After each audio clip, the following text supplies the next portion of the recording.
મારો એક પ્રશ્ન સમાજને લક્ષીને છે. સમાજ અને સરકાર બંનેને લક્ષીને છે કે દીકરીના વર્ષની ઉંમર 18 હોય અને છોકરાના વર્ષની ઉંમર 21 હોય તો બંને મેરેજ કરી શકે. તો આ ખરેખર યોગ્ય છે? આજથી 20 વર્ષ પહેલાનો એક સમયગાળો, 15 વર્ષનો સમયગાળો હતો કે ત્યારે 18 વર્ષની ઉંમર એટલે થોડીક મેચ્યોરિટી આવતી.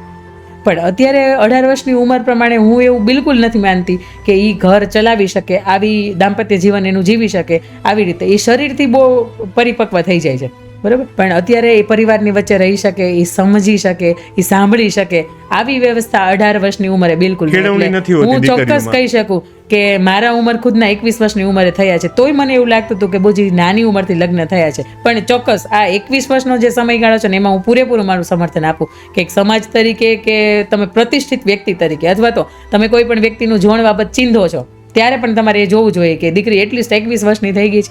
કારણ કે 21 વર્ષની થઈ જાય ને ત્યારે સાસુબા કંઈ કહે તો અપઘાતનો વિચાર ન આવે સાહેબ. સાચી વાત. 18 વર્ષની ઉંમરે જ્યારે એને કોઈ કંઈ કહે ને તરત જ વિચાર આવે કે આમાં તો જીવનમાં કાંઈ નથી. એટલે પણ હજી તો તમે શરૂઆત કરી, હજી કંકુ પગલા જ તમે કર્યા છે એમ. હજી તો ઓલા જેમ છે ઘણી બધી પ્રોસેસમાંથી નીકળવાનું બાકી છે. પણ આ છે કે આમાં હું સમર્થન ચોક્કસ આપું છું કે 21 વર્ષ એટલે એનાથી કદાચ વધારે પણ હોય તો પણ 21 વર્ષ એટલે એવો સમયગાળો છે જ્યારે મેચ્યોરિટી પોતાનો નિર્ણય લઈ શકે. સાચી વાત.